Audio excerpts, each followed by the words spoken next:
Hello, I am live, says my um telephone. How is everybody today? I hope well. I'm doing well. Let's see. I bet. Hold on a second. There we go. Okay. I always get this crazy message. I don't think Facebook likes this um software or whatever it is that I use to put my videos out there. It's called StreamYard, and it allows me to run live videos on Facebook and on YouTube and on X simultaneously. So that's kind of neat.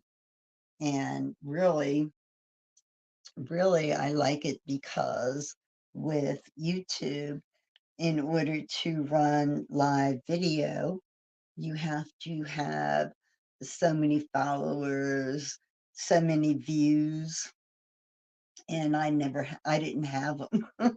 When I'd had my YouTube account for like 6 years and never used it. So after Hago fell, I went on to YouTube and they were saying, oh, yeah, you need 1,000 this and 100 this. And I think I had 13 views or 13 followers, something crazy.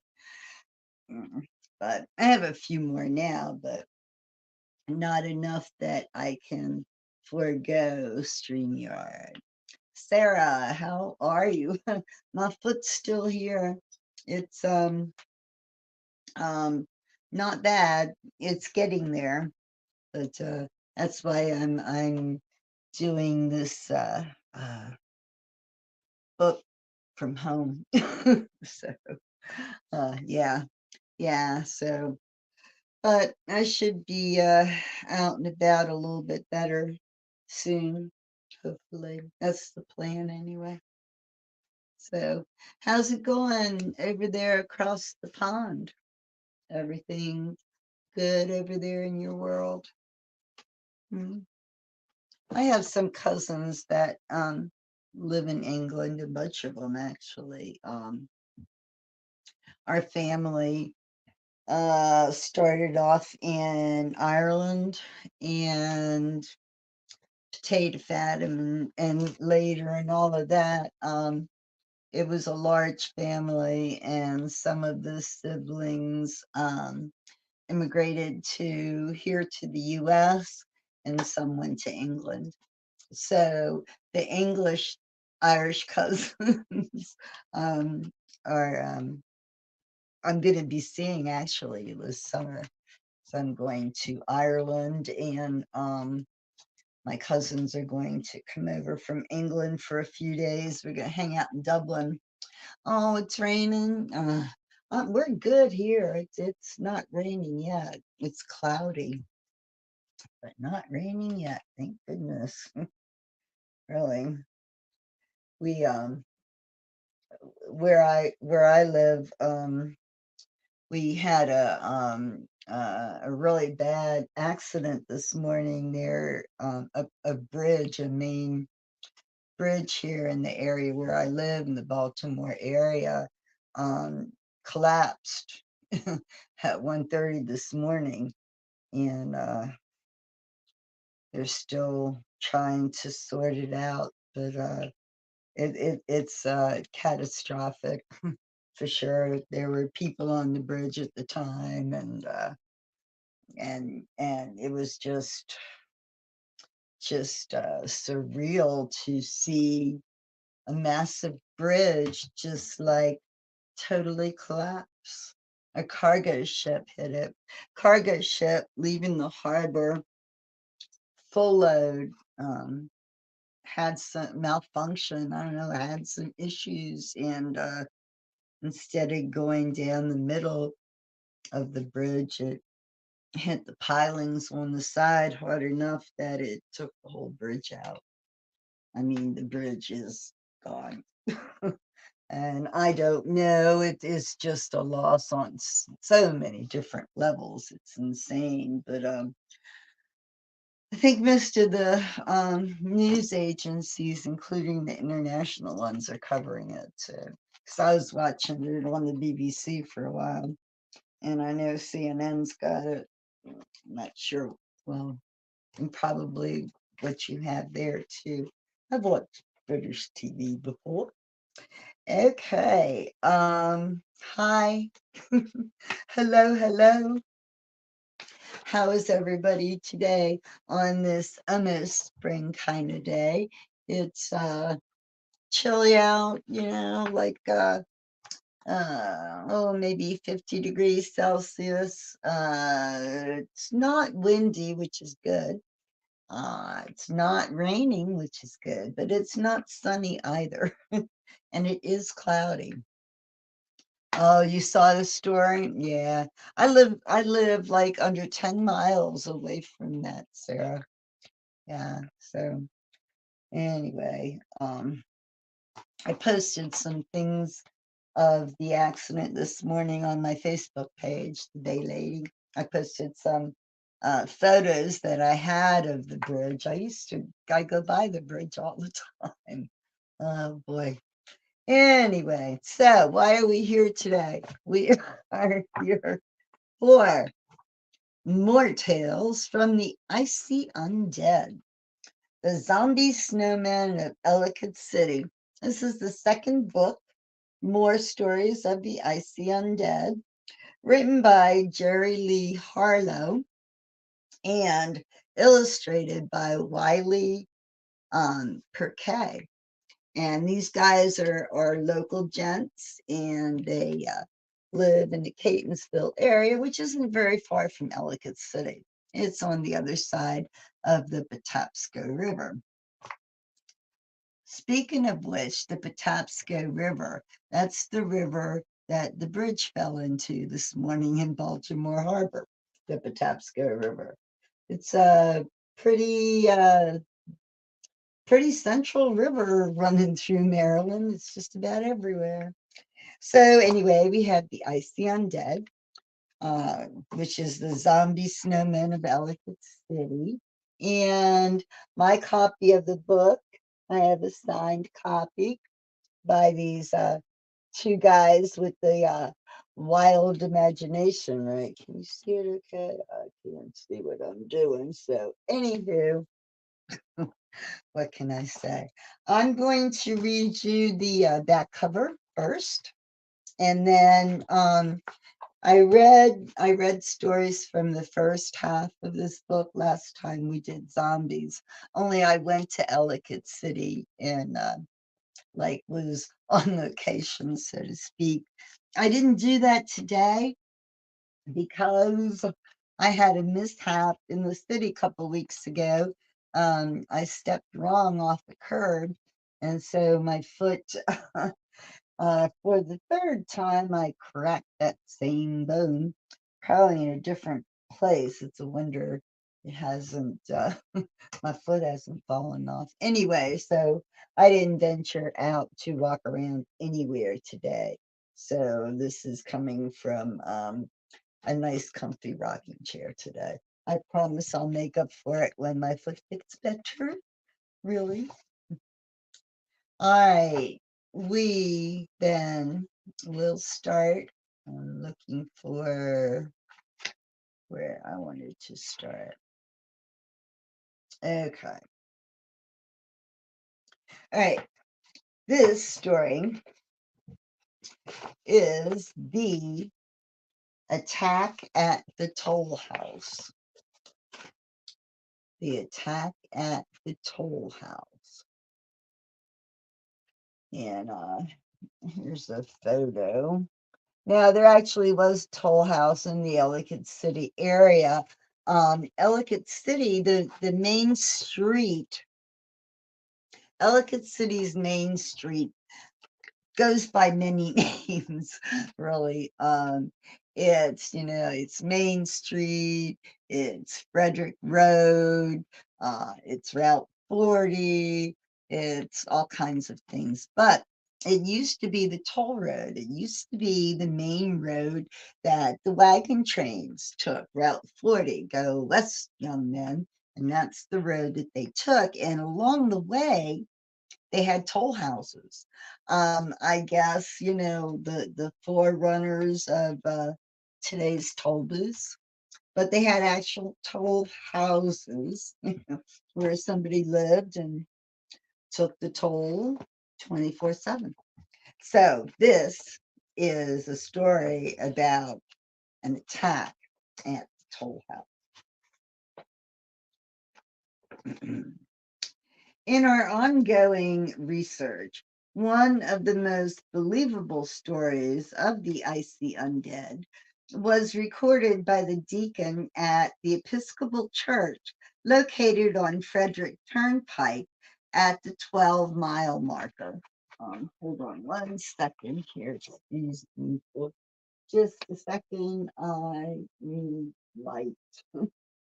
Oh, forgot it was cloudy today. There's no sunshine to help me out. Okay, there we go. Oh, yeah, much of it. I don't have to tilt the book to the window light, right? Okay. All right. What makes this story unique is that the man who witnessed the attack saw it from a slight distance, and he had with him a pair of Civil War field glasses he had inherited from his great uncle, who was a horse soldier for General Lee. What's more, he remained still and had the presence of mind to watch the attack as it unfolded through to its completion. Deacon Bull had himself been a cavalryman in the war with Spain and had served with the army in Cuba.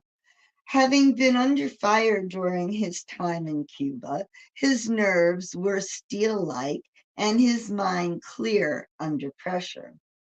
The attack by the frozen undead actually started while there was sufficient light for the travelers.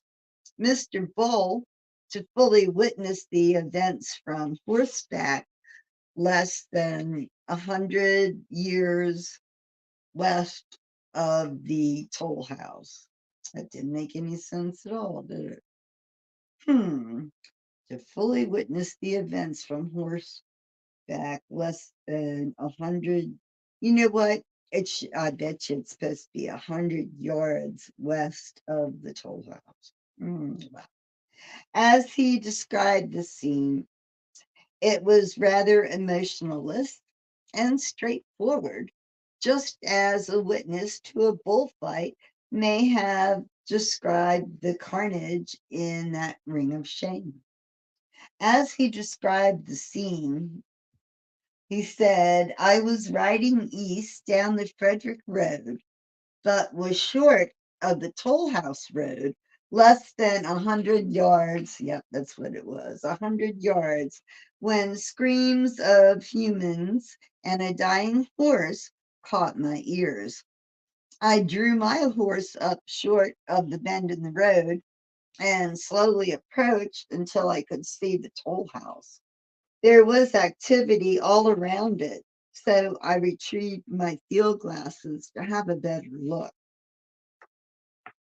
A farm horse was down and kicking on the road, and had it, what must have been panic, turned over the light wagon with its load of potatoes.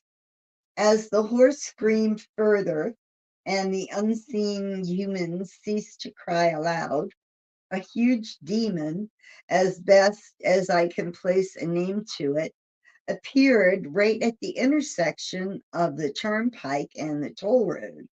It was as though some of the bad boys from Ellicott City had constructed an 8-foot snowman and then outfitted it with items to add terror to its appearance. No happy snowman this thing. I will fully describe the monster to a young artist at church and attach it to this report. Now, the strange thing about this monster and his presence at the road was that before him was another terrible looking snowman dragged off by several other specters of like death. The huge creature then proceeded to use two large, long bones to strike and destroy the creature brought before him. At that point, the evening's long shadows had turned to early darkness, and I witnessed the creatures disappear to the east, down into the frozen creek bed, and I suppose down into Ellicott City and beyond. I attest that the foretelling is exact as I remember the occurrence. Signed, Deacon Bull. The next morning, the scene was inspected by the town deputy sheriff and about a half dozen stray dogs. Such a horror to relate was the headline in the Ellicott City Gazette the following Monday. The report read as follows. Deputy Doug of the Ellicott City Sheriff's Office has reported on the scene at the toll house just a little less than 1 mile west of the Catholic cemetery. He states that there were pools of blood, no, pools of nearly frozen blood all about the road at the toll gate pole, with a dead horse still harnessed to an overturned delivery wagon and potatoes scattered about. The toll keeper and his wife were absent from the house and nearby property, and it was noticed that last night's dinner was still upon the table in the kitchen. The poor horse had met a terrible end. That was obvious by the physical appearance of the animal. Its head had been torn open, and a large chunk of the brain had been forcibly rendered.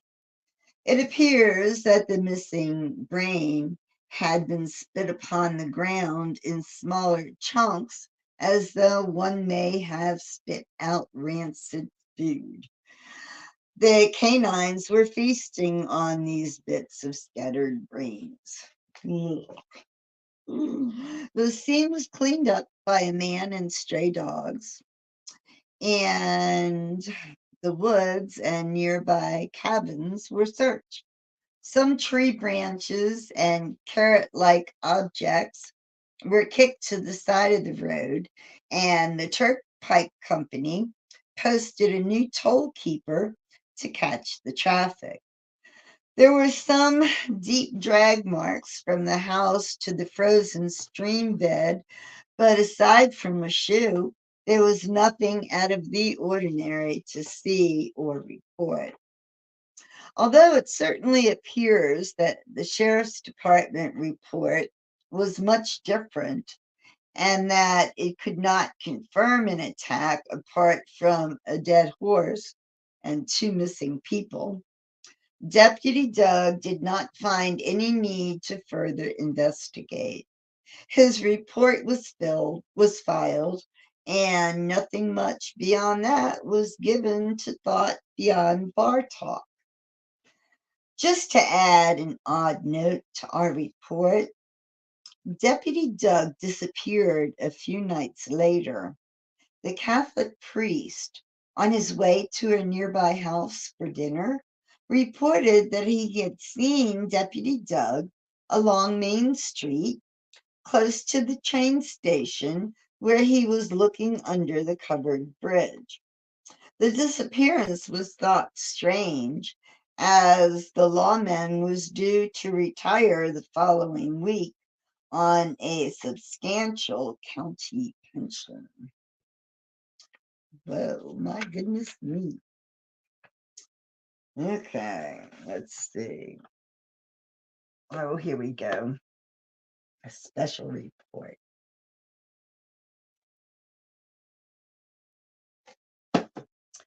Special report by Willie Tell. Okay. This is a report that is, let's see, reporting for the Patapsco Falls Press and Cheesemongers, the Ellicott City office. It says the early reports. We received an anonymous report here in the downtown Ellicott City office that zombie snowmen were moving and concentrating their numbers and have been spotted in the grove of trees captured in this photo. Our staff of dedicated zombie snowman hunters have long suspected that the Icy Undead were planning a high ground attack from a position several miles out of their comfort zone. This appears to be the prelude, the opening move. Zombie appetite for tasty human brains is growing, no doubt. So they have apparently established this zombie snowman attack center near the shrine of St. Anthony on Foley Quarter Road. We have deduced that by raiding this religious center, the zombies may be expecting to feast upon uncluttered holy brains, pure and simple. The high quality brains available at the shrine are not available to them in the nearly abandoned downtown Ellicott City, and certainly not up at the courthouse and the Howard County government offices. A serious lack of bright, fun, and tasty brains in the government and courts seems just slightly above the highly distasteful lawyer brains. This crisis in available top tier brains seems to be pushing the zombies to become more highly selective and less stealthy in their brain raids. We here at the Patapsco Falls Press passed along the information we had to the military, and already the crack Ellicott City National Guard has been called to arms. They assembled quickly and sped off to the scene of the inspected Icy Undead attacks without so much as a yahoo. They intercepted radio reports and verified that the guard has surrounded the trees behind Carrollton Hall with multiple World War II 60 millimeter mortars. The plan, as we have discovered, will be to commence the mortar attack tomorrow morning if they can secure the ammunition for the mortars. It appears that the 60 millimeter rounds have been transferred to the Catonsville National Guard Armory for spit shining and buffing. As we all know, the Guard likes things to be shiny and clean.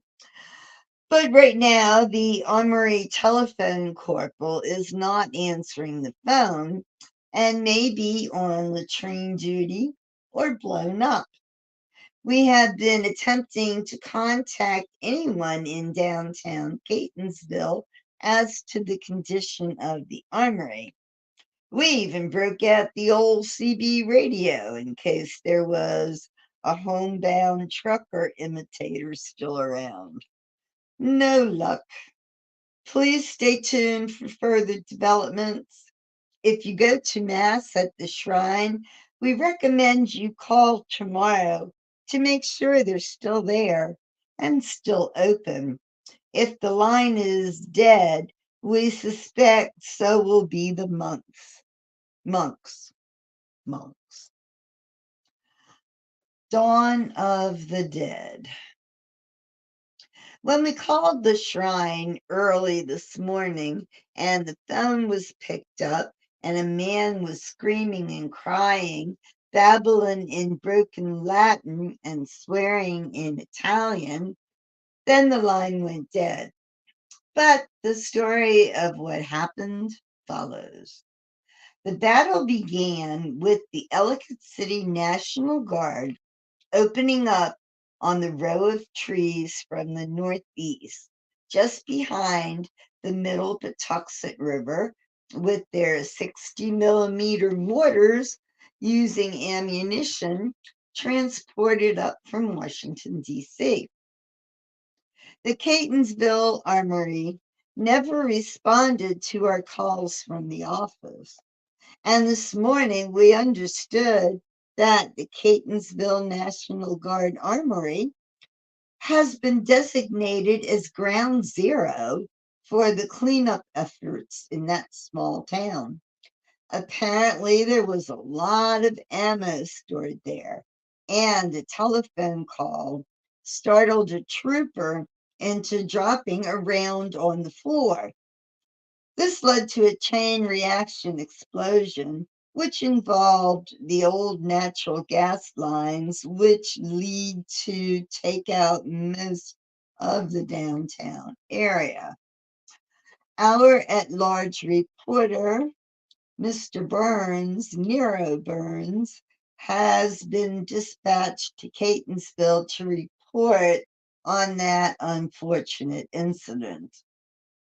Back at the battle scene, the Ellicott City mortar men fared no better. When the order was given to open up on the Icy Undead, the old ammunition from Washington, D.C. exploded in the tubes on the very first drop, or just as the round left the tube. They were all dead that quick. The surrounding Ellicott City troops in their Arctic white uniforms started pulling back with the destruction of the mortars. They had no ammunition and were not in the position to fight. As they stumbled along, several screams were heard, but no one wandered back from whence they had just come. Several troops from the Fells Lane area are now missing in action and presumed brainless. The Howard County Police have blocked traffic all around the shrine and have started the process of removing the mortar men's remains as much as they can find. Smoke has been reported and fire seen by several drones sent over the buildings. Real-time images have been cut in the past hour, and the drones were all taken out of action by anti-aircraft snowballs that were coming from the scene. The police will not confirm that about a dozen brown-robed bodies have been seen all around the shrine of St. Anthony, face down in the snow with large pools of blood at their head.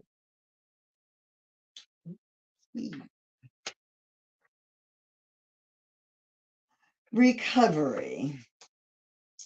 This looks interesting. Give you a minute to take in those drawings there.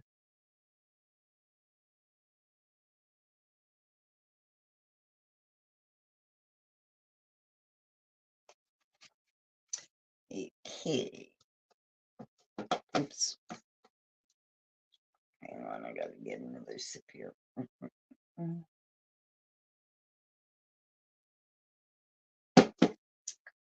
Okay, recovery.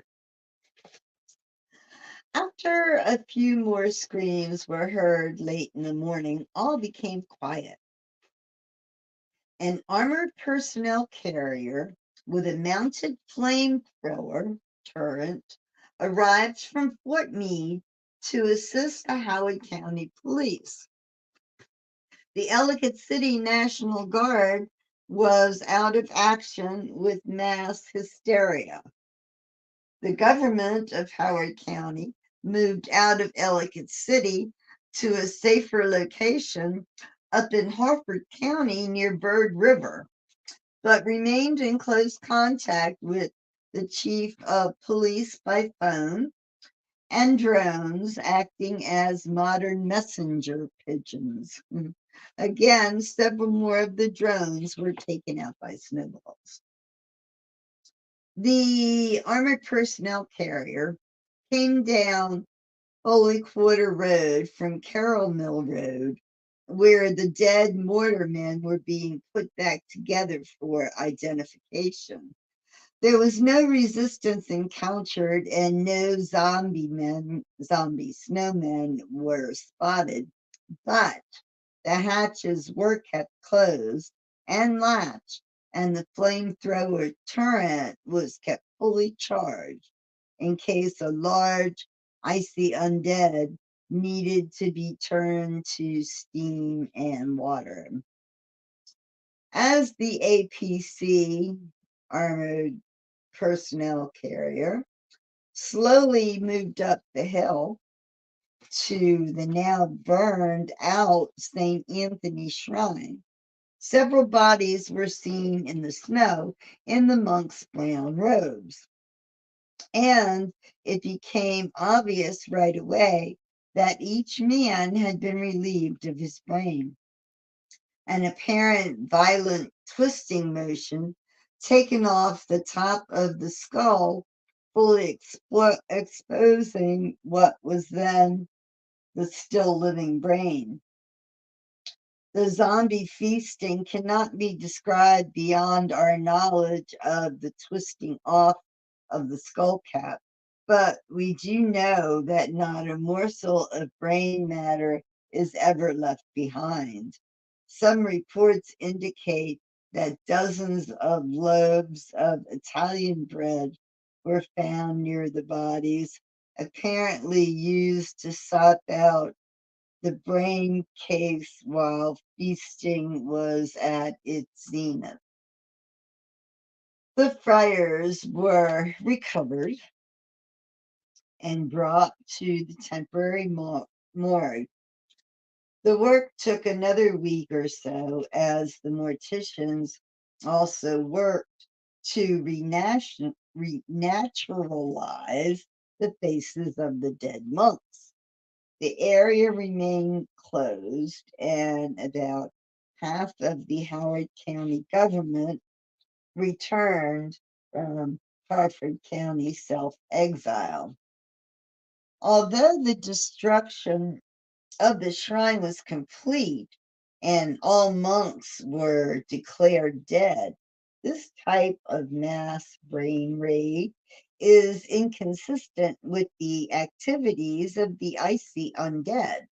There have been large scale attacks in the past, but never one so far from the Patapsco Valley and so well planned. This reporter believes we may be seeing the opening act for greater raids in the future years as the Icy Undead expand their territorial ambitions. As for the Howard County officials, we do not know when to expect the rest of them to return. There has been a popular uprising in Colombia for the government to resume their important work of raising taxes and creating Ellicott City into a cool park for millennial couples to walk their kids and dogs. Mm. Okay, let's see.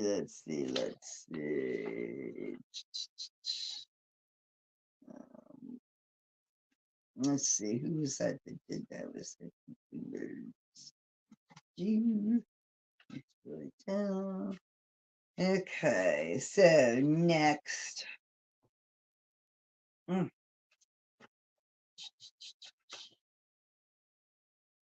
Spring break surfing. Interesting.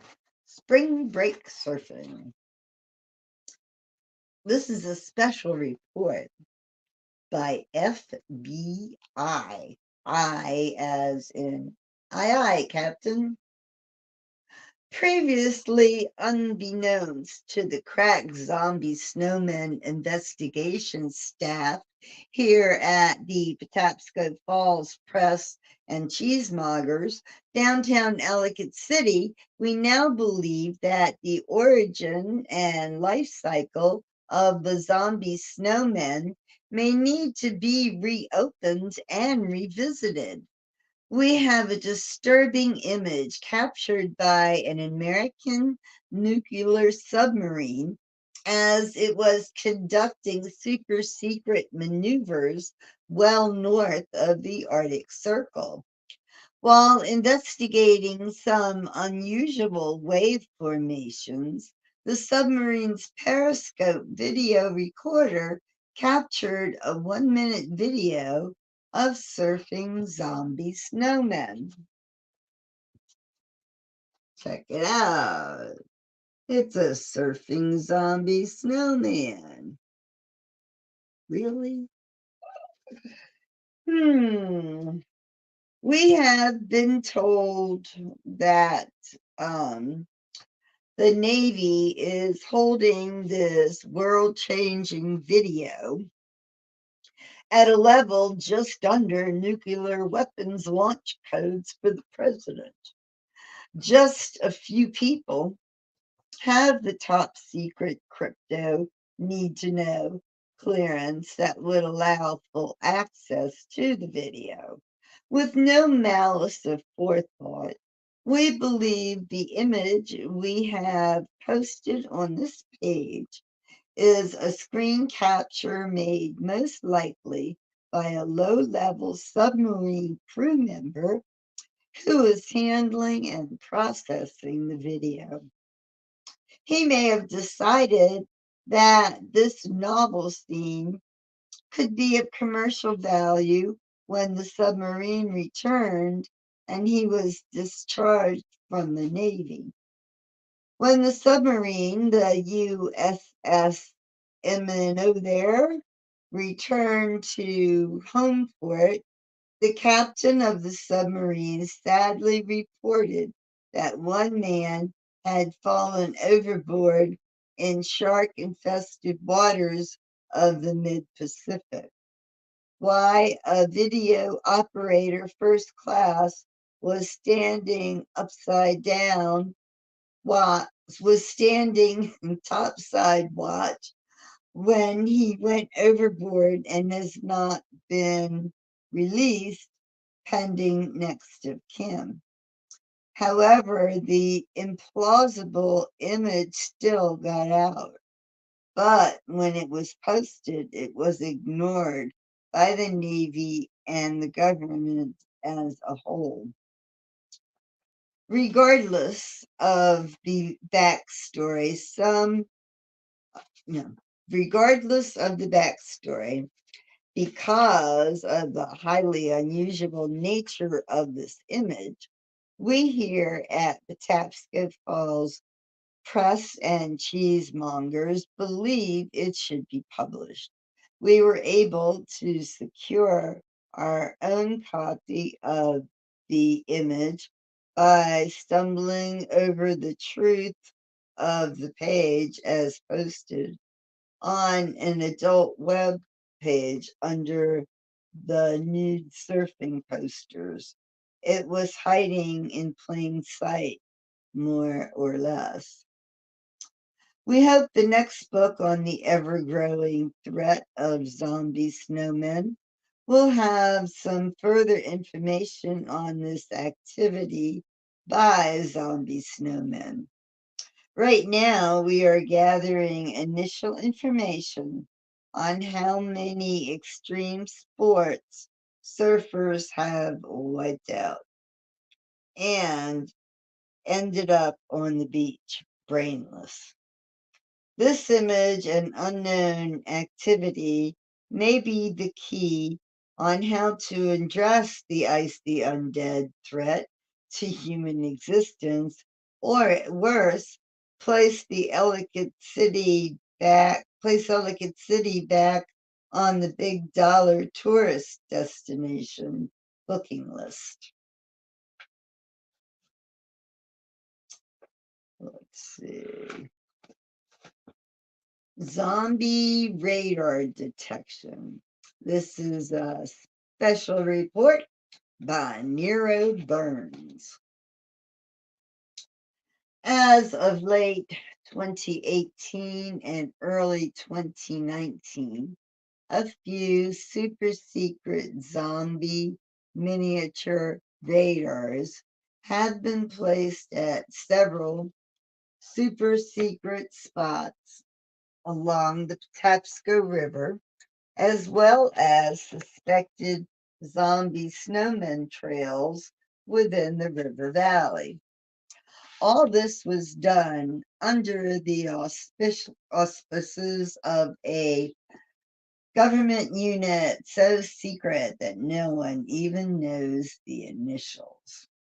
However, this reporter believes the code name is ZAP, Z-A-P, which is supposed to stand for Zombie Abatement Program.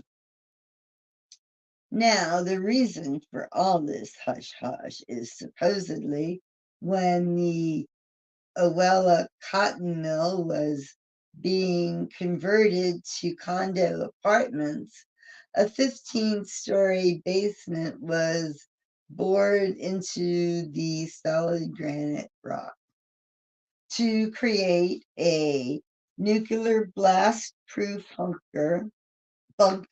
nuclear blast proof bunker, a presidential safe house in case North Korea went full tit dog eating crazy on the US. At that time, the president, Congress, and their favorite Michelin five-star chefs would need to step out of Washington, D.C. really quickly.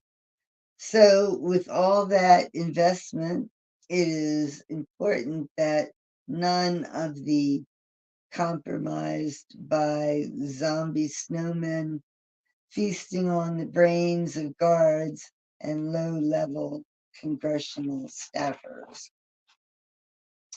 As for the radar, although zombie snowmen do not have a radar cross-section due to their water composition, their movements leave a trail of snow crystals that are reflective by their very nature. The ice crystals are the best way of tracking the zombie snowmen. With the ice crystals tracking, the data can be input to the NSA's Chrome computer, the Super Perk, running a super sweet program that I have discovered to be coded by the PearlSoft Computer Design Works in Catonsville, with the design parameters coming out of the Lunar Department of Algorithms. Exciting. As the story continues to unfreeze, I and my colleagues at the Patapsco Woods Press and Cheesemongers will provide you with all the latest information via our new app and only a $20.95 monthly, as the radar brings needed early zombie snowmen attack warnings to Ellicott City. Let's see. How are we doing on time? Okay, we're doing pretty good here. All right. This next one is kind of like almost a modern sort of, well, not too modern, 1950. At least we've moved up from the Civil War.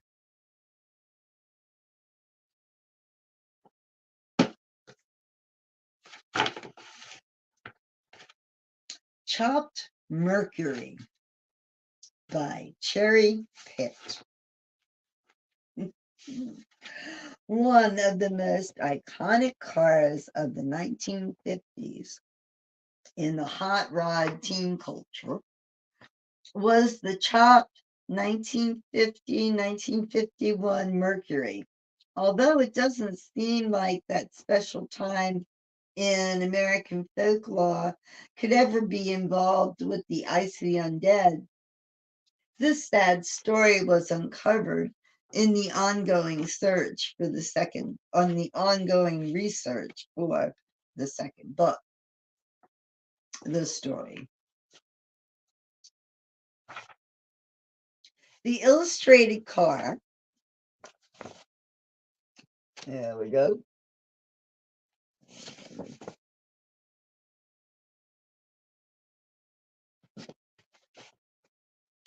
The illustrated car was drawn from the memory of a local artist who actually witnessed seeing this particular vehicle when he was a young lad living in the Ellicott City area.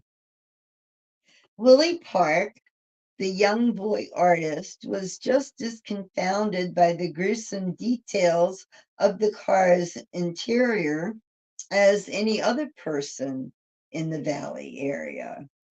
The customized car was the pride of several Ellicott City boys who did all the work to first steal the car from the Homewood area of Baltimore and then to cut it up and customize it so the local policemen would not notice it as being anything other than some more road road junk. The boys who put so much work into this beauty, Jake and Elvis, celebrated their success one late January night with their dates, Janice and Norma, two of the hottest Bobby Sox gals in high school. Elvis, who was driving while Jake was in the back with Norma, parked the car after cruising around Ellicott City. Not only did they want to pay attention to the cute girls, 50 cents worth of gas only went so far in these big Mercuries. After pulling up the parking brake, Elvis opened his window ever so slightly and asked Janice to do the same on her side to let out the cigarette smoke.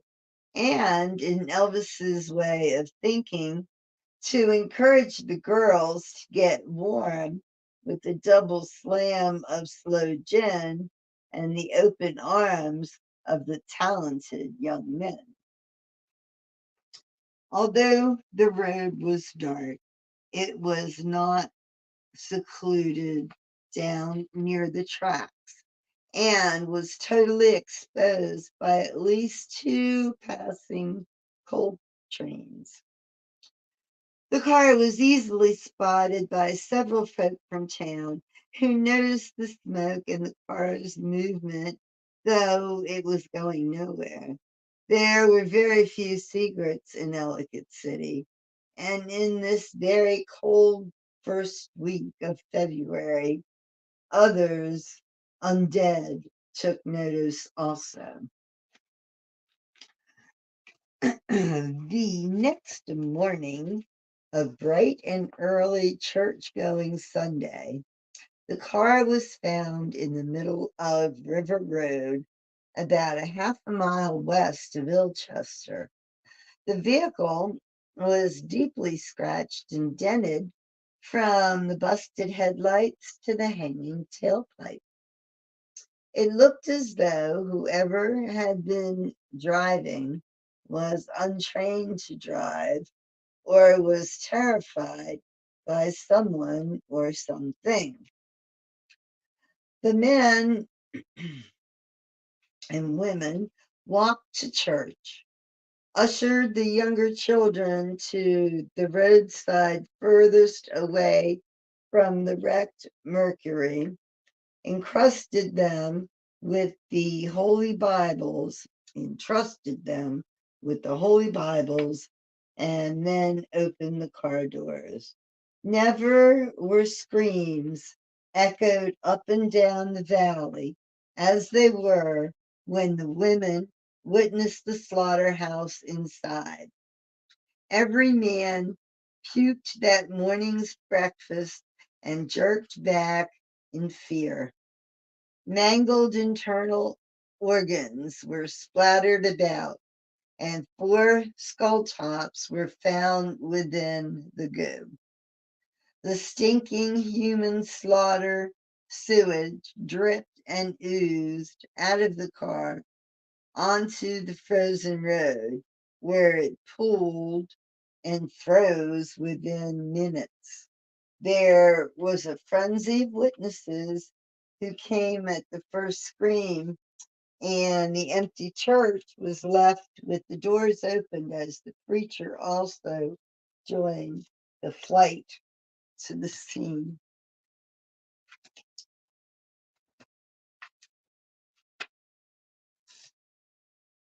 Mhm. Let's see. I'm just looking. We won't get to all of these, but certainly we will get to a couple more.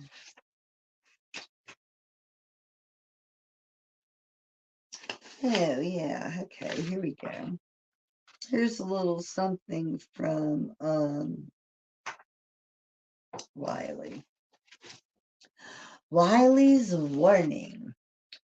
Do not follow down the well-worn path into the darkness, as that is where the zombie snowmen lie in wait for you. Your body will be broken and wasted, as all they crave is your brain. This is the warning from the author of this book. I suspect Mr. Harlow of the Patapsco Falls Press and Cheesemongers has learned this lesson from close encounters with these same zombie snowmen, as his stories have cast an all consuming spell over my own brain, which is thankfully still intact. Using offerings of breakfast croissants, bacon, and the occasional envelope of cash. He has convinced me to bring his stories to light with illustrations.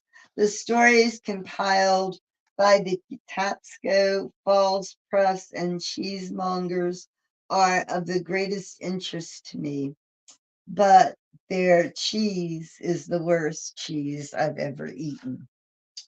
Most of the illustrations are done using traditional techniques of ink, watercolors, acrylics, and oil paint. These images are then scanned and saved on an Apple computer. All of these are manipulated digitally on an Apple iPad, and then this is where the magic begins. All of it is stirred, layered, cut, pasted, swirled, and processed in a seemingly endless creative rush.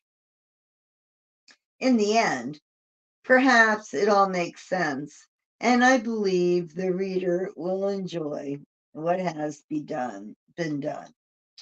Thank you all for traveling with us on this journey to learn the many truths and legends of the zombie snowmen of Ellicott City.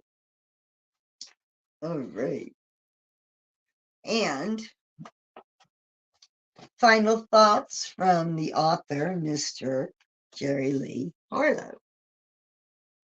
When these tales of gore and ice first come to light, it was during several research projects that I was doing through the local historical society. I kept noticing reports and fragments of reports, documents, and personal family letters that all pointed to something very strange and ancient, some long lived evil that seemed to be flourishing in the Patapsco Valley just above and below the original site for the Ellicott brothers' flour mills. We explored the nature of the beast in the first book, The Zombie Snowmen of Ellicott City, and based on the success of that book, we took to expand the knowledge of these brain eating creatures in this, the second book, The Zombie Snowmen of Ellicott City, The Icy Undead. When I was a child, there was a famous song, Teddy Bear's Picnic.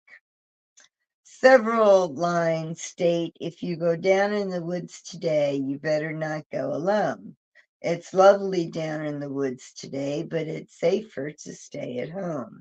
For every bear there that ever there was will gather there for certain, because today's the day the teddy bears have their picnic.